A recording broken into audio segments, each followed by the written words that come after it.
الذين آمنوا إذا نودي للصلاة من يوم الجمعة فاسعوا إلى ذكر الله وذروا البيع ذلكم خير لكم إن كنتم تعلمون.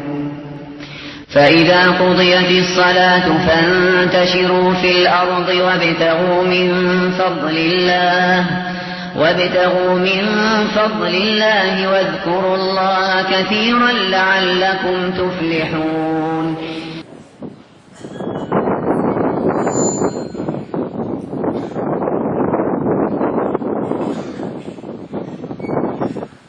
إن الحمد لله نحمده ونستعينه ونستغفره ونعوذ بالله من شرور أنفسنا ومن سيئات أعمالنا. من يهده الله فلا مضل له ومن يضلل فلا هادي له، وأشهد أن لا إله إلا الله وحده لا شريك له، وأشهد أن محمدا عبده ورسوله صلى الله وسلم عليه وعلى آله وأصحابه أجمعين. أما بعد، أيها الإخوة المؤمنون، إن سلامة الصدر تعني سلامته من كل غل وحسد وحقد وبغضاء على المسلمين، وهي من أعظم الخصال وأشرف الخلال، ثم هي من بعض خلة لا يقوى عليها إلا الرجال. قال تعالى: ولا تستوي الحسنة ولا السيئة ادفع بالتي هي أحسن فإذا الذي بينك وبينه عداوة كأنه ولي حميم وما يلقاها إلا الذين صبروا وما يلقاها إلا ذو حظ عظيم. نعم، فالنفوس الكبيرة وحدها هي القادرة على تجاوز الإساءة ومقابلتها بالإحسان، ومن ثم المحافظة على القلب نقيا والصدر سليما. إن سلامة الصدر سبب في قبول الأعمال ودخول الجنة. قال تعالى: وجزاء سيئة سيئة مثلها فمن عفا وأصلح فأجره على الله إنه لا يحب الظالمين. وعن أبي هريرة رضي الله عنه مرفوعا: تفتح أبواب الجنة يوم الاثنين ويوم الخميس فيغفر لكل عبد لا يشرك بالله شيئا إلا رجلا كانت بينه وبين أخيه شحناء فيقال: انظروا هذين حتى يصطلحا. قالها ثلاثة، رواه مسلم. وفي الحديث الآخر قال عليه الصلاة والسلام: يطلع عليكم الآن رجل من أهل الجنة، فطلع رجل من الأنصار تنطف لحيته من الوضوء، تكرر ذلك 3 مرات في 3 أيام، فأحب عبد الله بن عمرو رضي الله عنهما أن يعرف خبيئة هذا الرجل، فبات عنده 3 فلم ير عنده كثير صلاة ولا صيام، فسأله فقال: ما هو إلا ما رأيت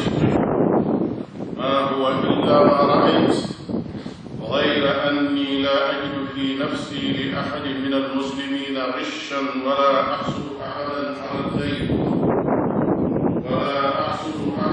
على خير أعطاه الله إياه. وقال عبد الله: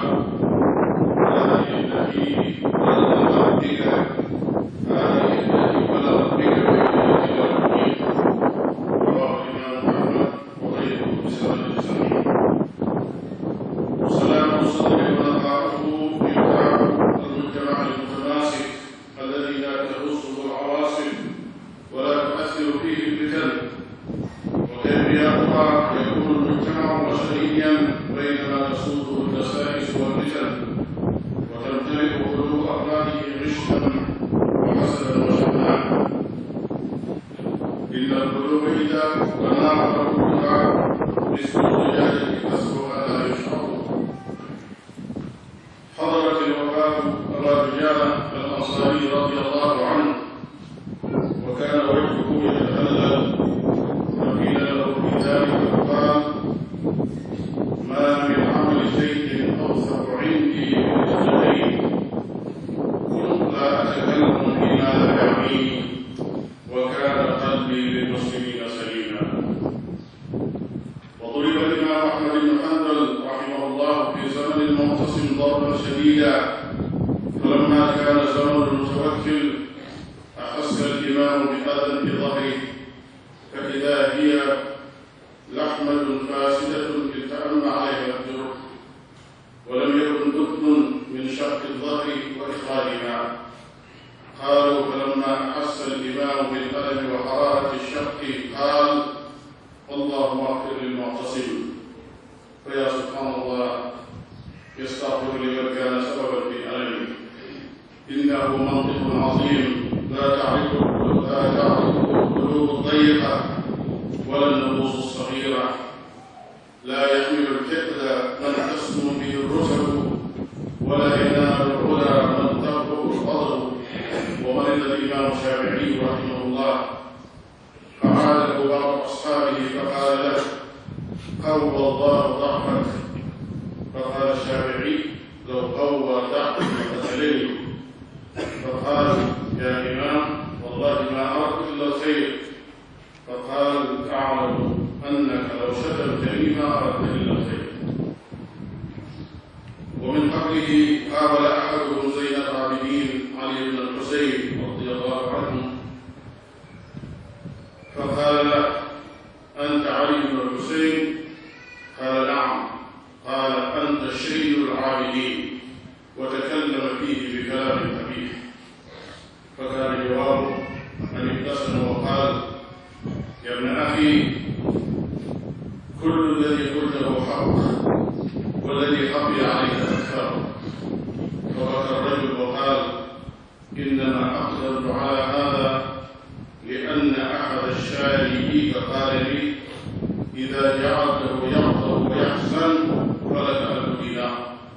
فقال له: إنك لم تكن في حاجة لمثل هذا لأجل 1000 دينار. وأمر أحد أصحابه أن يعطيه 1000 دينار، وقال: لا نحرمك رغبة غدوت لها، لا نحرمك رغبة غدوت لها. وأخطأ يوما خادمه فكسر آنية أمام ضيوفه، وبينما هو في خوف أخذ يبحث عن منجا من العقوبة، ولم يجد سبيلا أيسر من تذكيره بالقرآن. فقال الخادم: والكاظمين الغيظ. قال: كظمت غيظي. فقال: والعافين عن الناس. قال: عفوت عنك.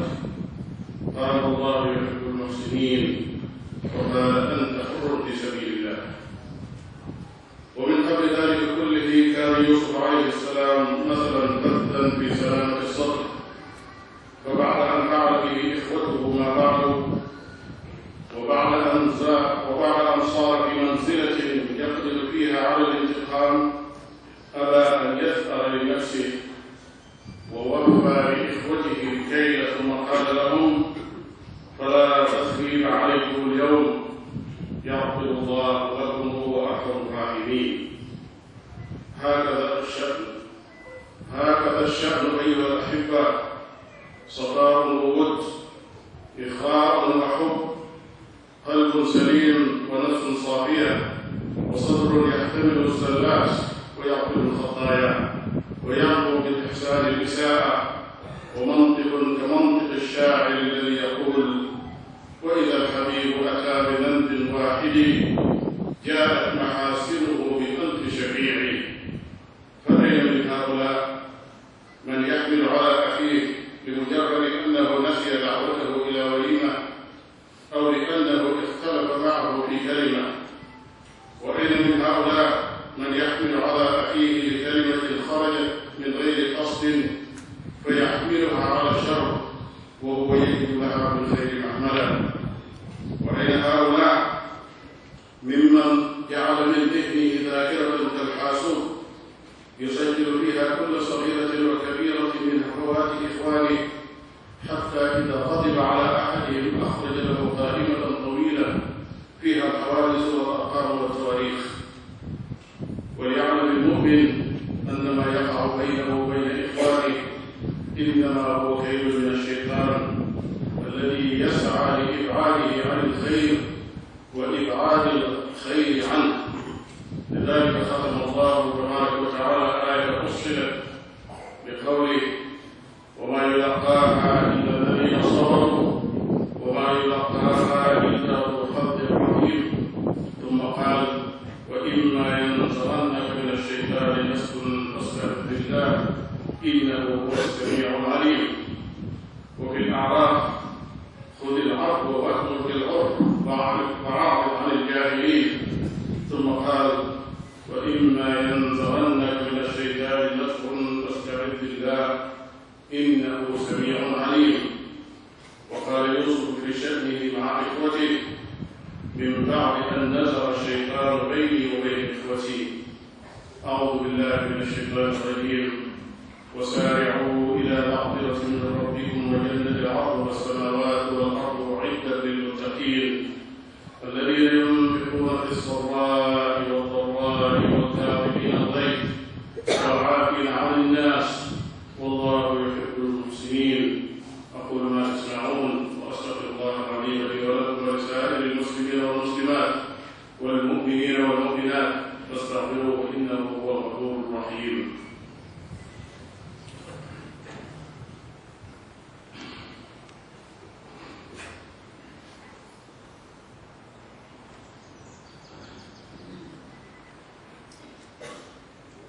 الحمد لله رب العالمين، وصلى الله وسلم على عبده ورسوله محمد وعلى آله وأصحابه أجمعين. أما بعد، mbokk jullit yi ñoo ngi leen di dénk suñu bopp ragal suñu borom tabaraka wa taala ci def ay digal bàyyi ay tereem ba sellal. mbokk jullit yi, dënn bu féex moo di dënn boo xam ne yooyu ak mbañeel, ëmbul mbañeel, ëmbul kiñaan, ëmbul mer moo xam ne daf ko denc di ko denc benn jullit. loolu nag muy dënn bu féex boo xam ne dencul kenn ak mbañeel wala kiñaan bokk na ci jikko yi gën a tedd ci jikko yi, bokk na ci jikko yi gën a sell yi nga xam ne ay benn nit rek ñoom la ko yàlla jox di jàmbaar.